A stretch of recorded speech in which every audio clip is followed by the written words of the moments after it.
Welcome, everybody, to the Grapevine Open Meeting of Alcoholics Anonymous.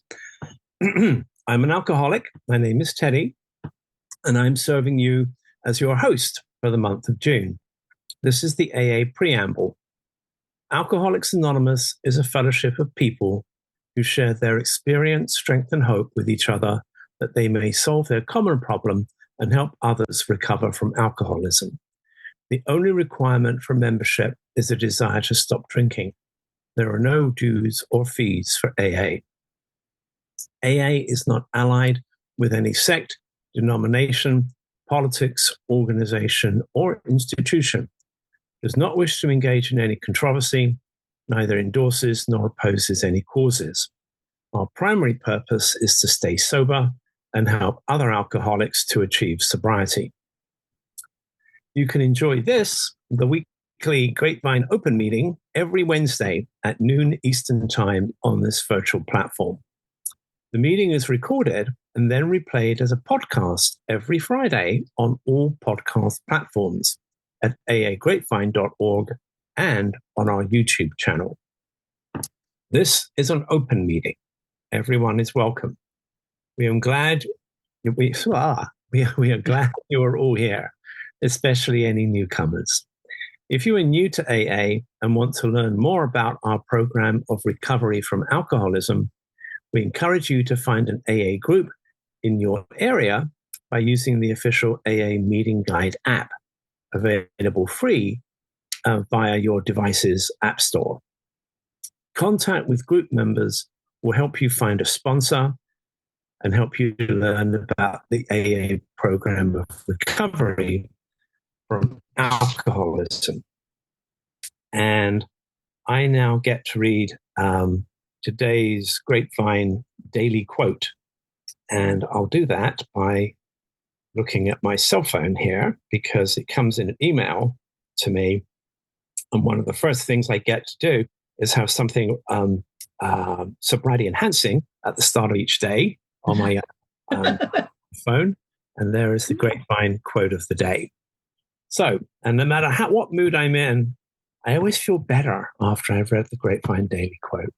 So the quote today is, with a recovering alcoholic, action has to come before understanding and faith. We have to act our way to right thinking rather than the reverse. And that's from the January 1968 issue of the Grapevine.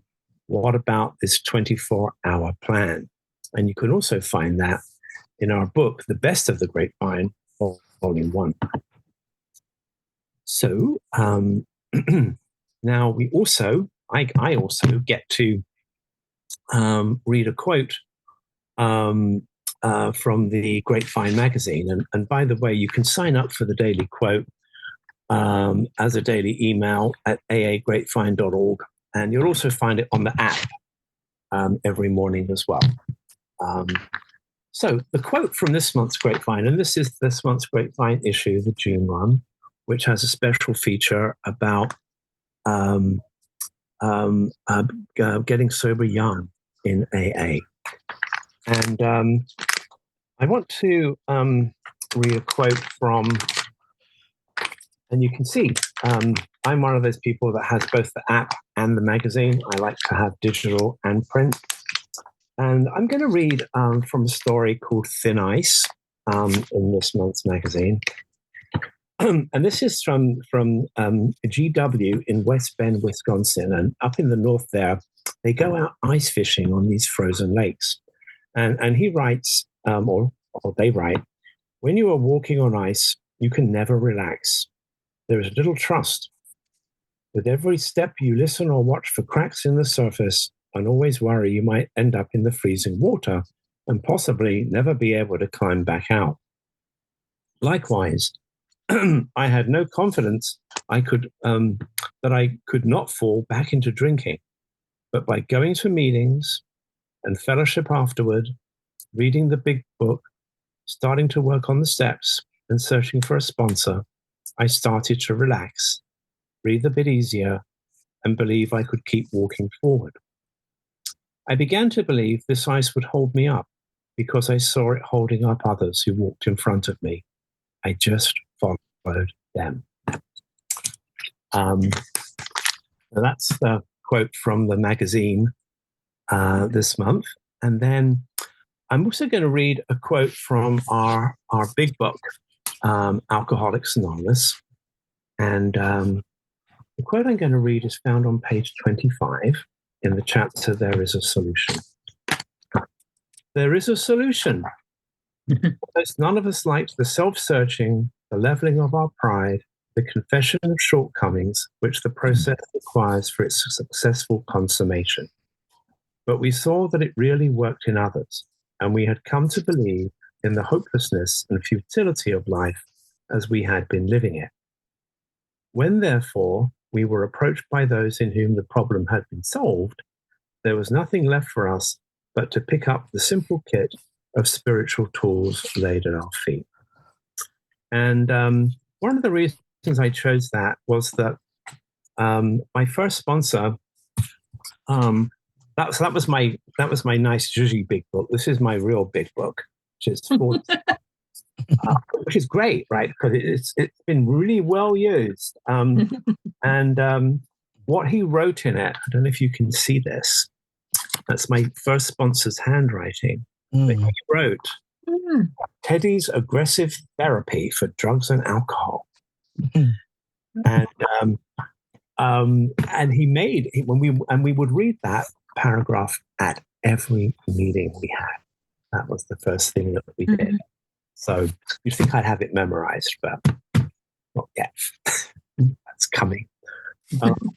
So this will be a 2-speaker meeting.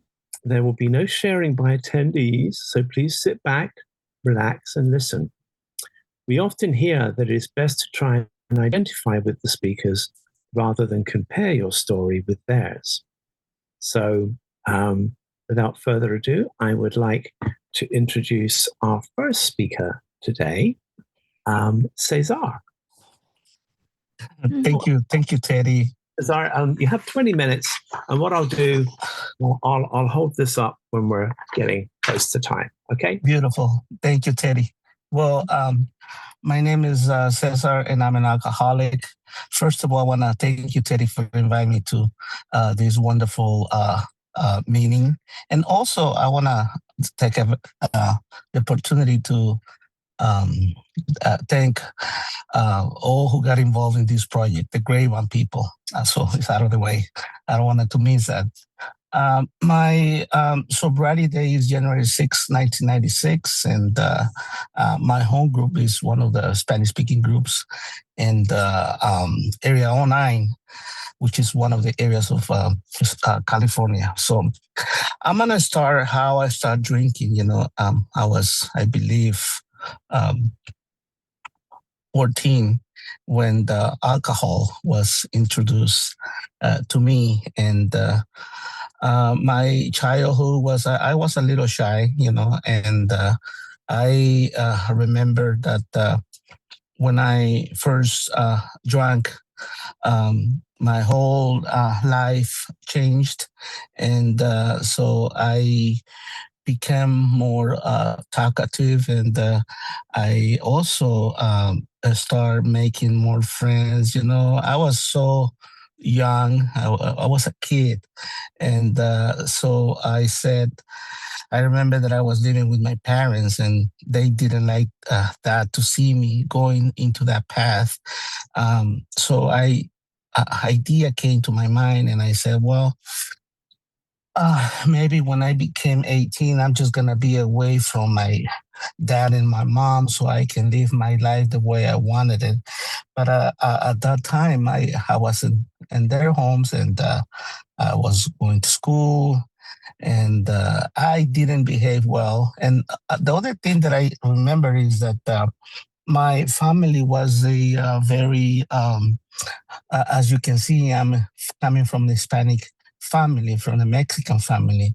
They were so religious. My grandpa, my mom, my grandma, my mom, and my dad. And I had this introduction to my higher power, as I understood him at that moment, that maybe because was behaving that way, probably my higher power was punish me, And then I said, well, if I'm gonna be punished by this guy that I was introduced, maybe I should not care about anything else. So um, my alcoholism, I didn't know that it was a disease, and so my alcoholism, of course, I was drinking more often, and um, I dropped out of school. I was not a good kid, to be honest, and I was the oldest of five.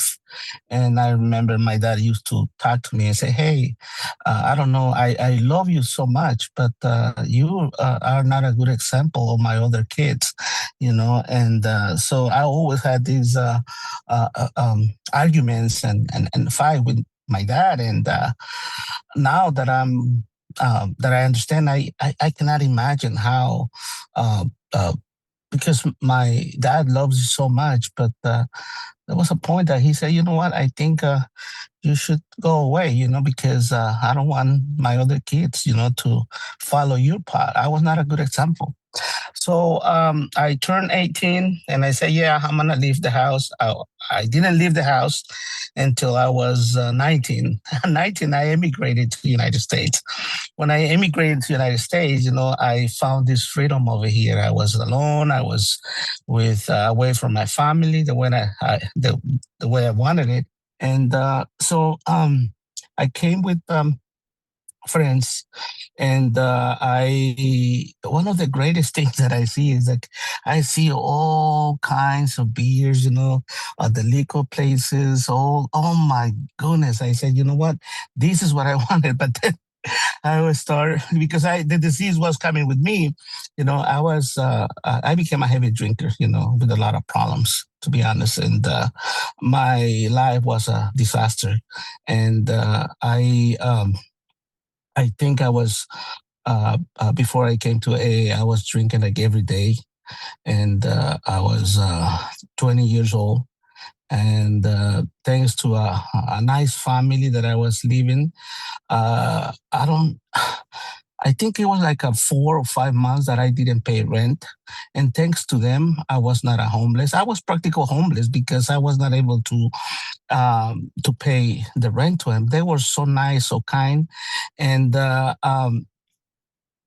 at that moment, a friend of mine, a relative, came to visit me, and he said, "Look at you! You look at the way you're living, and come with me. I'm gonna take you to a place." I didn't know. I thought it was gonna be maybe a religion or another place, But you need to do something for your life because my life didn't have purpose. So I was introduced to my first AA meeting, and um, at the beginning, I knew I had a problems. I knew I was not able to um, pay my rent or maybe to have a job that I can be able to pay my bills.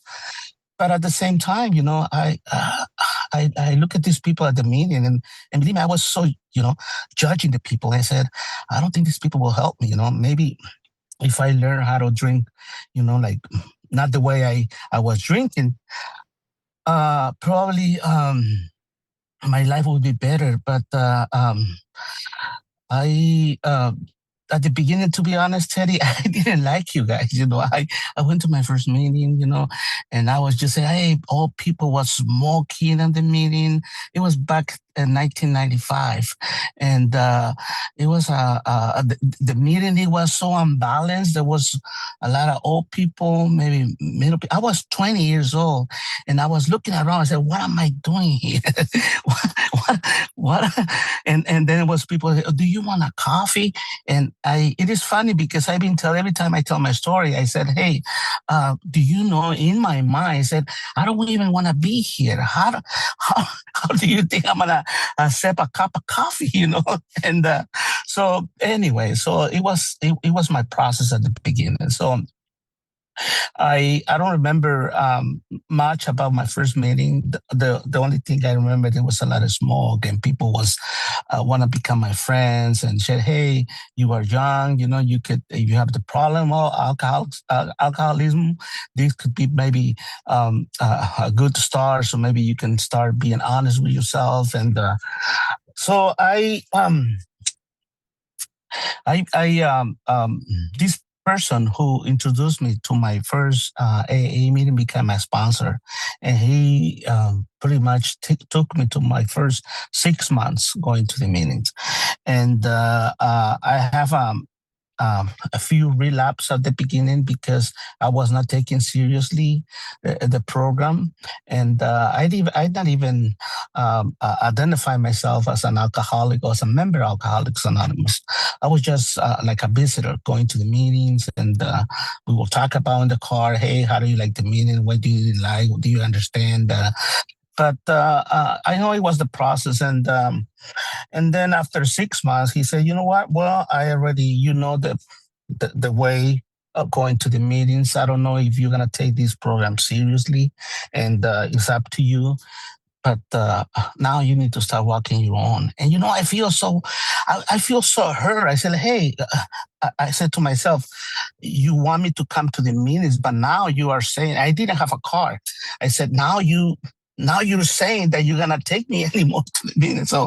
Um, so anyway, I remember one afternoon. I said, "Well, I feel like I want to continue drinking, but at the same time, I feel like I want to go to AA." So I took the bus, and I I think that was the best decision I made at the beginning. So I took the bus. I went to my first meeting. Now this time by my own, and that was January 6, 1996. I went to the meeting. I sat down myself. I listened to all the members, and at the end of the meeting, I raised my hand. I went to the podium. I said, "Hey, uh, my name is Cesar, and I'm an alcoholic. But I don't know how to stop drinking. I need your help." Then I feel like everybody on the meeting embraced me and said, "Hey, this is my number. You know, I know you don't have a car. We can take you home, but you're not alone." You know, and so that's how I started to working with this program. There was another younger person. I think he was like maybe in his 30s, and he was like around 30 years old. And he said, "And you need to have a sponsor." I said, "Will you be able to be my sponsor?" I said, "Yeah." So I started working the steps with him. I remember we used to go to the park before the meetings with the 12 and 12 and the big book of Alcohólicos Anónimos in Spanish. And I remember he said, "You need to read the first step, and you need to understand what is the content." So, and he gave me like homework, you know, you need to read, and then tomorrow we're going to talk about more about this. And I know it was not an easy years to complete steps of Alcohólicos Anonymous, and life changed. When I finished all the process, um, um, I feel like I was different, a different life. I feel like my life was having a purpose, and that's how everything changed.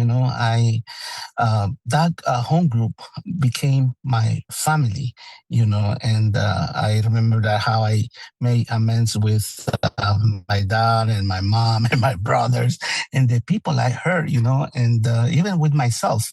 I think that was amazing how at the beginning I started with you. Then, because it's part of my story, I was introduced to service.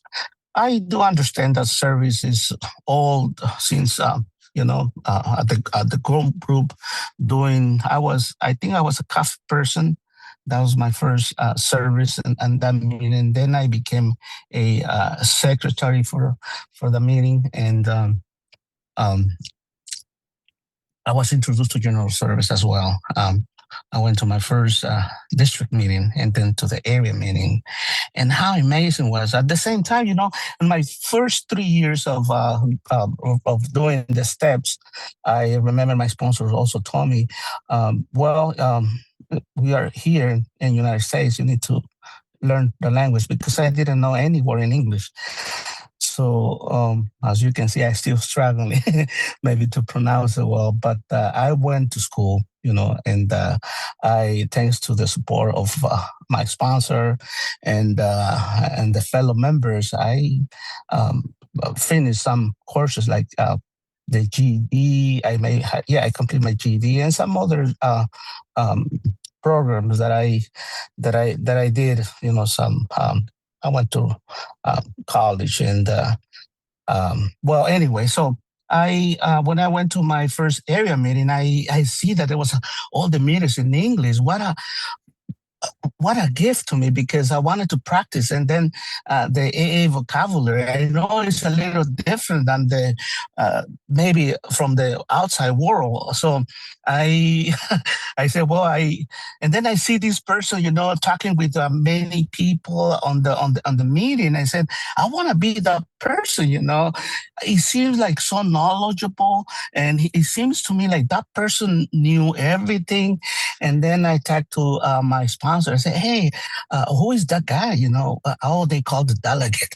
I said, well, I was just a GSR and general service representative for my group. And he said, well, I think you first need to do some service in your district and then maybe become a coffee person at the area, because at the area there is a coffee person position. So I did some district position, and then I became a coffee person at the area. I thought I was the best coffee person that the area and I could even have, but it was just my ego. Then I was introduced to the Grapevine and La Viña. Oh my goodness, what a wonderful gifted, And I knew many people for different places, all the workshops, and thanks to the general service structure, I've been able to meet many people, travel for all over almost within the United States. And I think that's a miracle for me because my window of seeing AA, and I'm not saying that being at the meeting is not a good thing. I think I'm very grateful for the people who was at the meeting when I came, and that they will open the door and they have all this place clean for the newcomer. But I do understand that there is some other people who does maybe things in the background of AA that they don't know, and because of them, AA is available for all of us. I'm so grateful for that because, like I said, when I was introduced to the Grapevine La Viña, I remember in my early sobriety, my home was 1996. We were getting some subscriptions of La Viña. I remember having those magazines coming to my group, to the home group, and read the story and see how it is so effective to carry the message to many places that as a group we cannot be able to reach at them, and I was so excited. I believe I was so excited back in 2000 when I was, like I said, when I was a GSR. And I think I wrote my story in La Viña, and it was printed. It was printed in a magazine. And what an excitement. I remember I went to my home group and to the area. I said, hey, look, my story, a little bit of my story, it is printed on the magazine. And I think that excitement for me, it was more inspiration to continue. At the same time, I continue going to the meetings and to do service because my life has changed. I could say that I'm a miracle of the program. I can just look back in the way I was drinking and the way I was living my life without purpose. I think I am so grateful now that I have this program. This January 6th of this year, I complete 30 years of sobriety. And like Teddy was saying at the beginning, now look at we have the great, by all the great resources. We have so much books, the online store, and now I have my apps on my iPhone and my phone. sorry. And I have Lavinia app, and I have the Grapevine app. And when I turn in the morning, I can see all the daily code on my phone in both languages, English and Spanish. And when I when I complete 30 years of sobriety, I remember I just woke up. I don't even know because sometimes I'm not counting, the days. And I just went to my phone and I say, okay, I want to just see what is the daily reflection or the daily code. And then I opened the Grapevine, and then I see all these balloons and all these cheers. Oh, you have complete 30 years, Believe me, my excitement, my day was so nice, I think that was, and then I went to the Spanish, and I was waiting for Las Mañanitas song. But no, again, these balloons came out from the apps, and I think that was so nice to see how what Grapevine and Lavinia has become. I remember it was 1996. Today, I'm 30 years of sobriety, and I looking forward to continue with this road. I know we're gonna have an event of Lavinia. We're gonna complete. We're gonna celebrate 30 years of having Lavinia for the Spanish-speaking members, and I'm so excited about that event and having this friendship with friends and and see how Lavinia, of course, with the Grapevine, is being so effective going to places where, as a group, like I said, we were not able to reach at them, And and in conclusion, I am just so grateful that I made you. I think I made the best decision on my life because I've been making so many decisions, sometimes not too good, but the one that I did when I um, um, step into the bus and not go into the liquor store or to other places, because in my mind, I have some other ideas of that weekend, but for the grace of my higher powers, I understand him. It took me to my meeting, and then sat in that meeting and having the willingness to continue. I think that was the best decision I made, and that opened the window so I can um, become freedom of this disease by attending the meetings, and also to be able to raise my hand to become a coffee person. And I can go on and all the places, and I'm looking also forward for the incoming. I don't know what is going to happen, but one thing I know, that if I stick coming to the meetings, good things will come for me, and my life has a purpose. Thank you so much, Teddy. That's my 2 cents. Thank you very much, Cesar. That was beautiful. Yeah, I loved how you described that transition that can happen for me when I ceased being a visitor to AA and I joined and became a member of AA. I'm so glad you got on the bus that day and that we get to be here today. So, some quick announcements. The seventh tradition of AA states that every group should be fully self-supporting, declining outside contributions. And AA members can help by contributing to your group, your local central office or intergroup, your area and your district, and to the General Service Board. And there's a pamphlet called Self-Support Where Money and Spirituality Mix, and you can find that at aa.org. But Grapevine does not accept contributions, but of course we do have expenses. And so the way that Grapevine seeks to pay for itself is by asking members to support what we do by subscribing to the magazine, either in print, online, or on the apps, or all three. You can do that. I do that. You can do that at aagrapevine.org, and you can also subscribe to the app by searching for AA Grapevine on the App Store or on your phone. You can also purchase Grapevine books, and you'll see in Chrissy's Square, that's our latest book, the Gratitude book, which has just been published.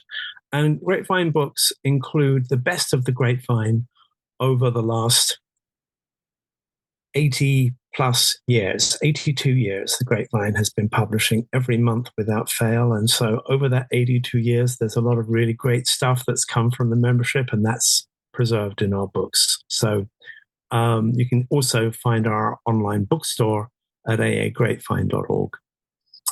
You can also carry the message to people who are incarcerated, hospitalized, live in remote areas, or are stuck at home. And so visit aagrapevine.org and click on the Carry the Message project to learn more.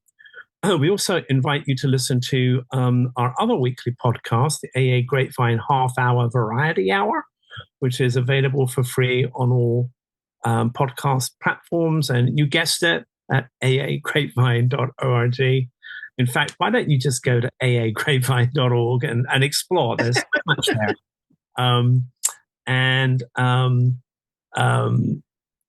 Finally, also, if you are on social media, please follow us, AA Grapevine and Lavinia, on Instagram and YouTube. Thank you for mentioning the app, Cesar. I was looking at the app today. One of the cool features of the app, which is available in the free version, you can download it for free, and also in the paid version, is your sobriety calculator. Yeah. I have, by the power of the 12 steps, today 7,408 days. Wow. Finishing. When I think I couldn't hold together an hour. I came to AA. So that's a miracle. Now I would like to introduce our second speaker, Joann. Thank you, Teddy. Hi, everyone. I'm an alcoholic. My name is Joann, and my sobriety date is June 12, 2002. My home group is the Lunch Bunch group that meets at on Tuesdays at noontime in Petaluma, California. So you're all invited to come. If you're ever in Petaluma, please come and visit us. My sponsor's name is Joyce, and I always start my shares by saying, all three of those things are vital to my sobriety today. And thank you, Cesar, for your share. I related to so much of what you said. And thank you, Teddy, for asking me to share today. So, I am, whenever I have a sobriety birth date, I always reflect about where I came from and remembering what a real miracle it is that I'm still sober today, or that I even found Alcoholics Anonymous, because I know for myself, when I was in my disease, stopping drinking wasn't the problem. Drinking was the solution, so it never occurred to me that I needed to stop drinking in order to solve my problems, So it just amazes me that I believe that the reason I'm in Alcoholics Anonymous today is because I know my higher power had a plan for me and kind of put these little angels in my way that brought me here. So my drinking started when I think my first drink was around 15. I know I grew up in a home that was pretty chaotic. My father was an alcoholic and died of this disease when he was 58. In my family, when there was money, I remember there was always a big bottle of Jim Beam on the kitchen counter. And when there was no money, there was about a half gallon of cheap red wine on the counter. And when I was 15, I figured out how to siphon off that bottle without anybody finding out, because I would excuse myself to wash the dishes. And so from a very early age, I figured out how I could steal my booze and be very sneaky about it and hide it. Um, one of the things I love to do was I would try to get at least 2 tumblers full of whatever was on the counter and hide it away and wait for my parents to pass out, because they used to do that quite frequently. And then when they would pass out, I would go out to the backyard where we had a swimming pool, and I would put one glass on one end of the pool and another glass on the other end of the pool. And then I would go skinny dipping. And I love to go underneath the water, come up, get a gulp of booze, and then go underneath the water again and come up and get a gulp of booze. And the feeling that I had when I was doing that, it was peaceful. It was so peaceful underneath the water, because there was no screaming, there was no yelling, there was nobody breaking dishes, there was not the chaos that was in my life at that time. And I loved that sense of peace and quiet. And so that was kind of like my introduction to drinking. And it was like I craved that feeling. And so my drinking took off as soon as I had to get out of that house. And so as soon as I was 18, I ended up leaving home and getting married and trying to do the adult thing, working and having a house and blah, blah, blah, blah, all that other stuff. But my drinking kept progressing. And that first marriage, I got married at 18, and that first marriage didn't last very long. I think we were divorced by the time I was 26.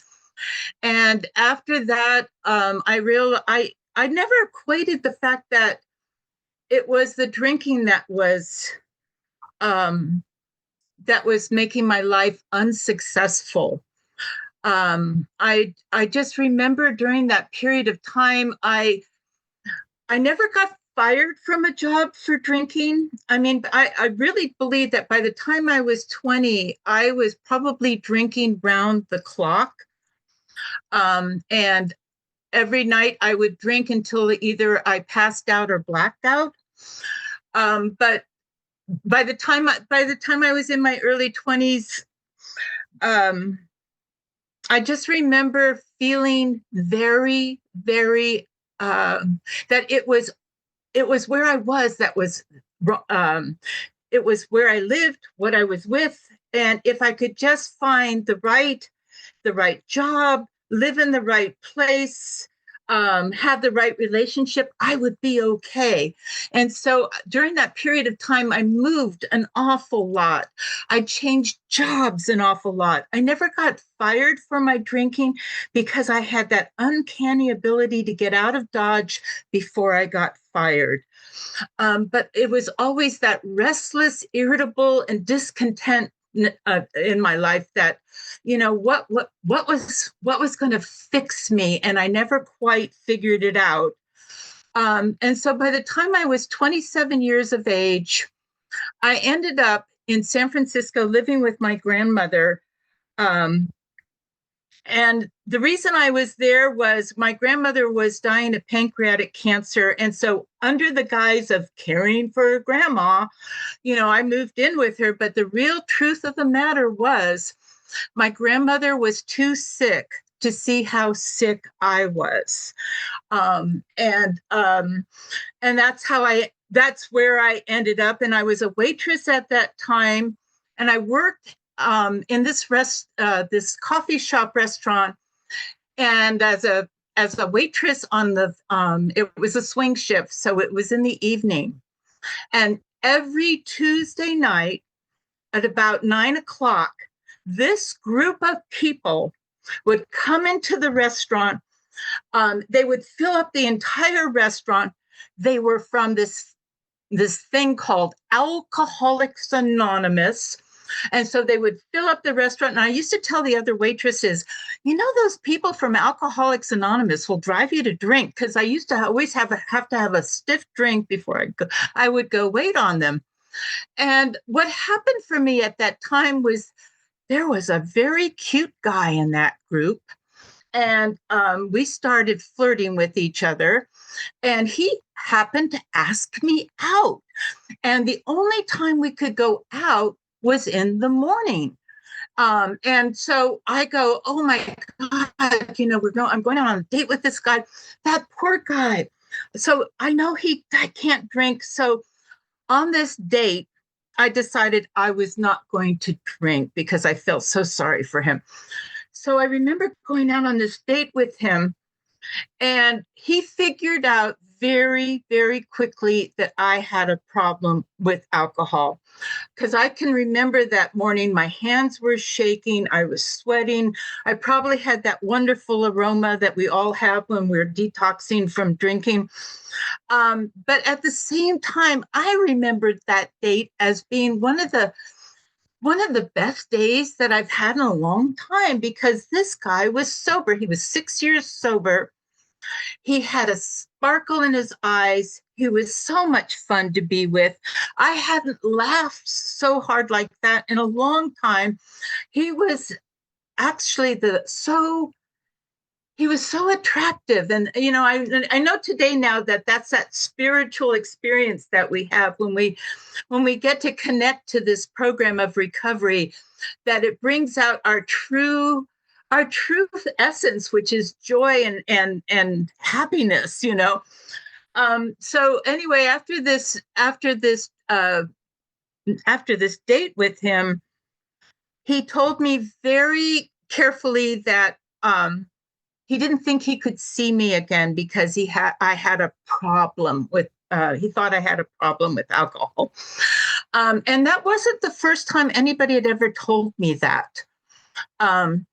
And so I remember going home that night after being told that, and I thought, oh, maybe I'll ask him to take me to one of those meetings and get a second date, right? So I told him that the next time I saw him, and he looked at me and he had that look in his eyes. And he said these words that were very stern. If you want help for your drinking, he reached into his pocket, he pulled out a card. He says, you call this woman. And he turned and walked away. And so I remember that night I went home, and I was watching television, and there was a movie on that night. And it was a movie about a woman alcoholic. And I'm sitting there watching this movie going, oh, she drinks. I drink like that. And I'm identifying with how she's drinking.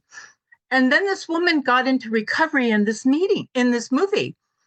And I had this card with this woman's phone number. And I thought, oh my goodness. And I made a decision to call this woman. And she didn't ask me a thing about my drinking when I called her. She just started talking about her drinking. And again, I started identifying with her. So when she asked me to go meet her at a meeting of Alcoholics Anonymous, I said, sure. And that was my beginning in Alcoholics Anonymous. That woman became my first sponsor. She took me to meetings. She worked the steps with me. And what I found was my life changed dramatically from that point. I was able to do so many things because I got sober.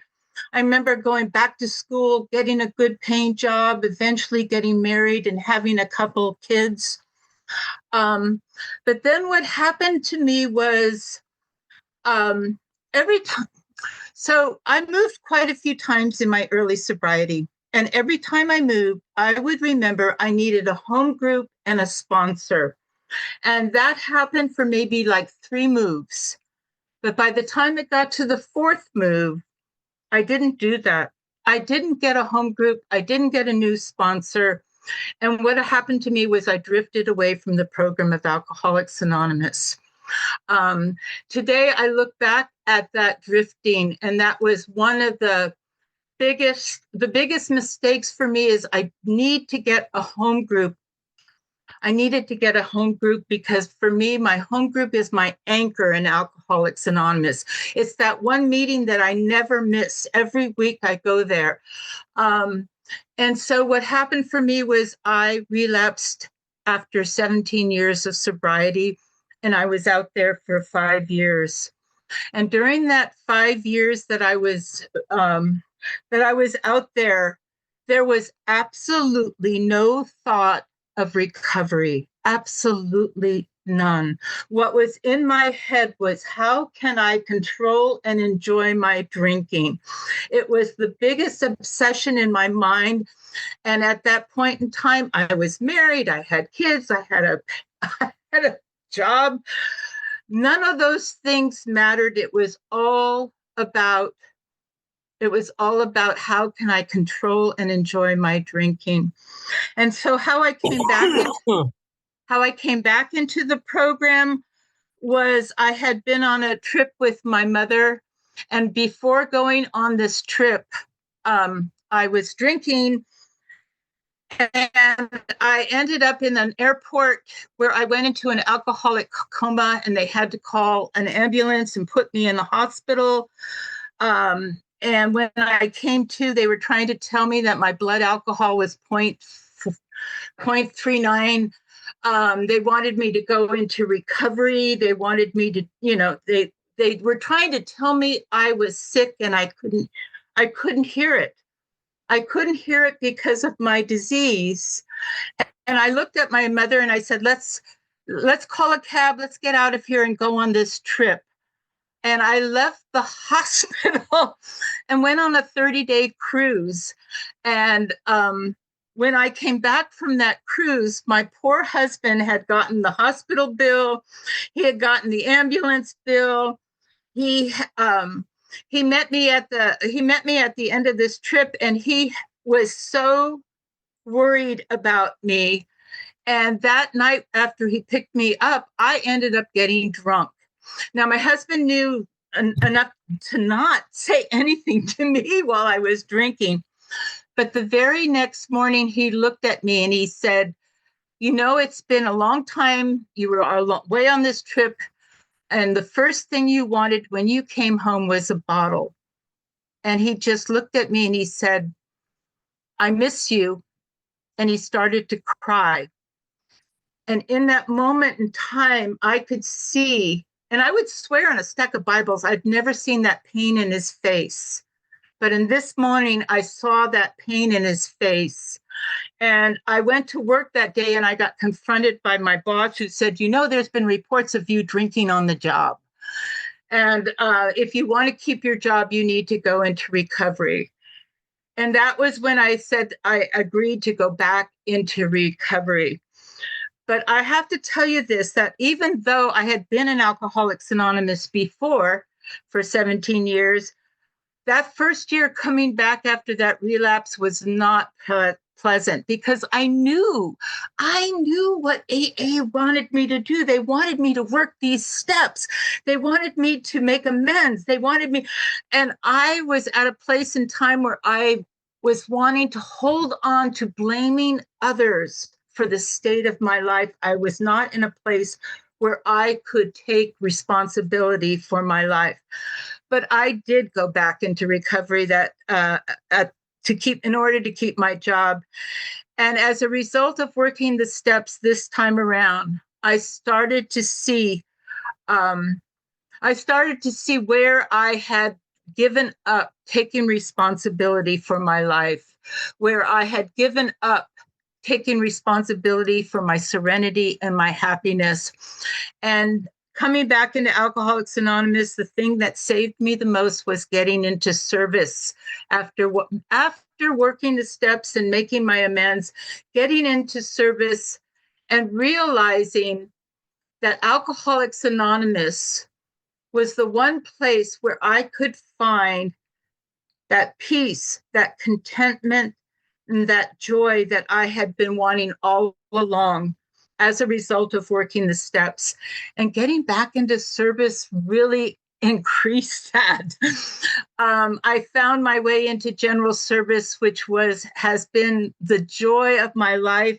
It's been the last 20 some odd years, is being of service to Alcoholics Anonymous and trying to give back what was given to me by making sure that Alcoholics Anonymous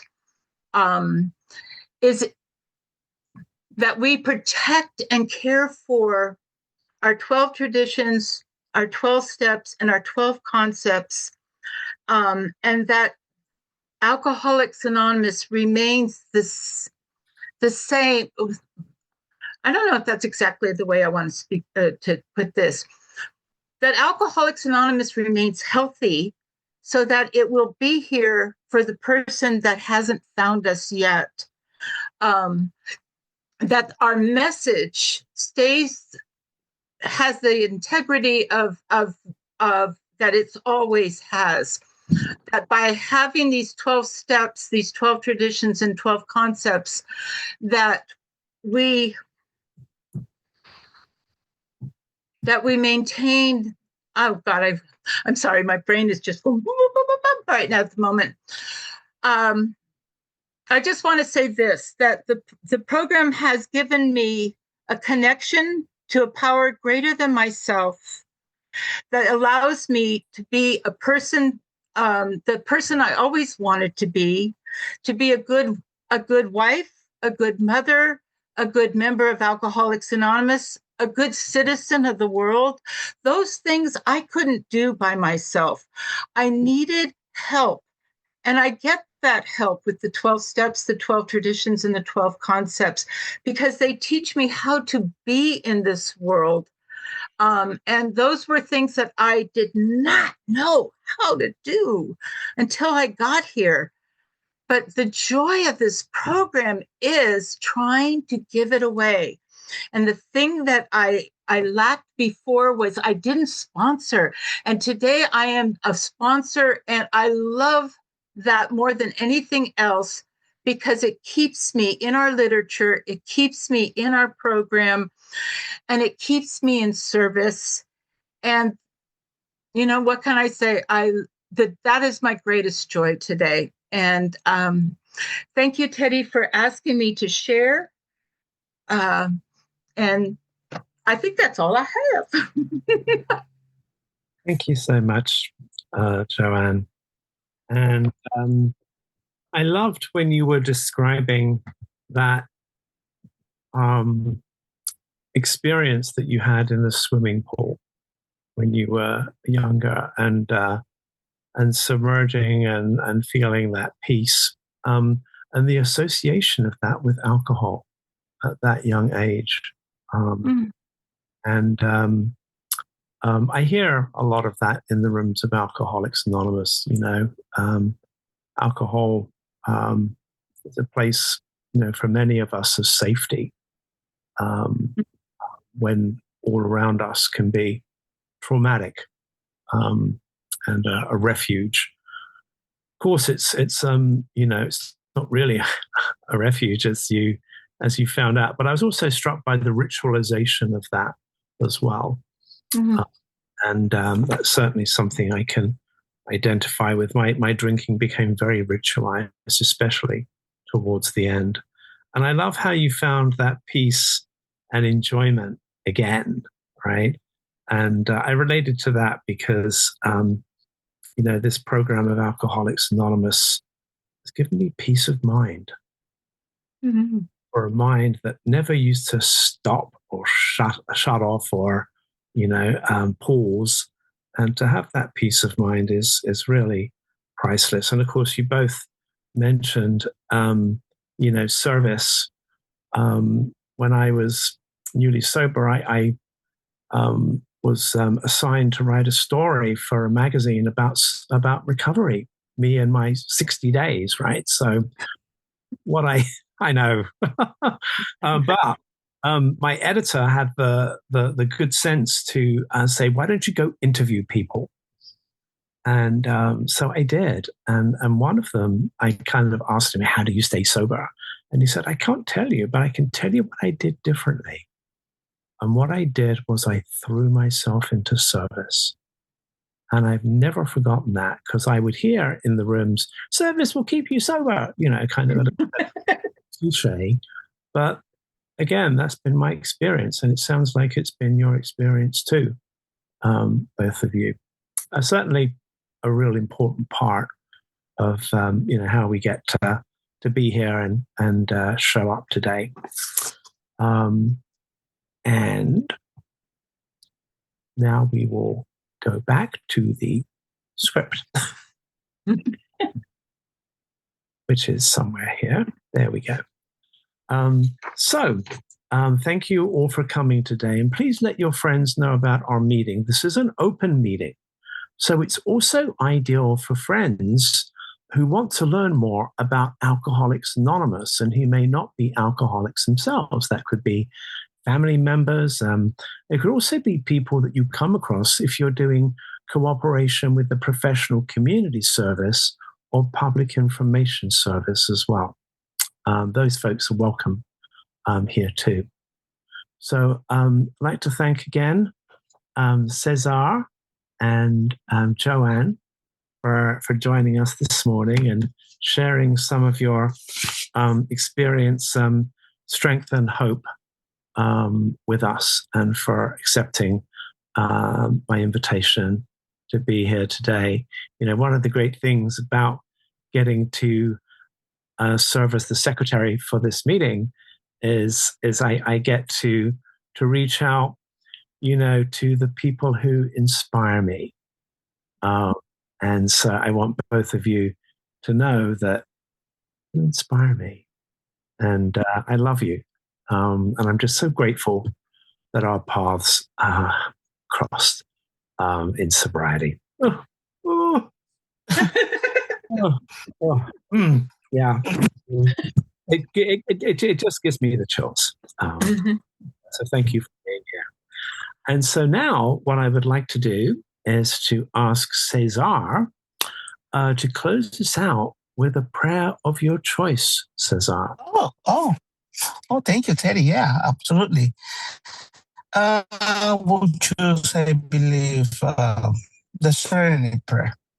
Mm-hmm. And God, serenity. grant me the serenity to accept the things I cannot change, the courage to change the things I can, and the wisdom to know the difference. Thank you so much. Thank you, Teddy. Thank you. We have a couple of minutes left. I'll share something with you. You know, when, you know, because there were always, you know, there had been online AA meetings for a very long time. There was about 200 of them before the pandemic. And of course, when the COVID-19 pandemic hit, most of the fellowship, yeah, there were still a few pockets here and there that were doing things carefully, but most of the fellowship gravitated to online. And one of the first things I noticed was how difficult it became to say the Serenity Prayer together, because we were all different, and it would be very disorienting. And so what I did was I would use to silence my computer and say the Serenity Prayer and then unmute it, and I'd finish. And what I found, because when we started going back in person, what I found was that I'd slowed down. And the way in which I say the Serenity Prayer is slow. I regulate it with my breathing.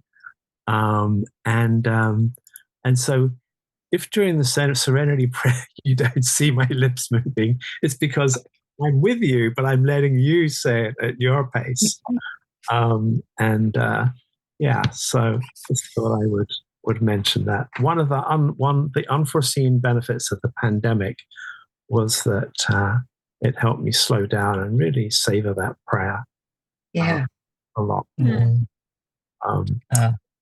We're coming now to the top of the hour, and Chris will let us know when that is. Any final thoughts from either of you? Briefly, 30 seconds each. 30 seconds each. Thank you so much for asking me to speak. I always feel so much better afterwards and feel connected, which I appreciate so much. I appreciate Grapevine people for all this wonderful effort. And thank you, Chris, and thank you, Lavinia people as well. Also, Teddy, you also inspire me a lot. So Thank you very much. That's what we do. We help each other out here. Yeah. Thank you both. Thank you, Chris.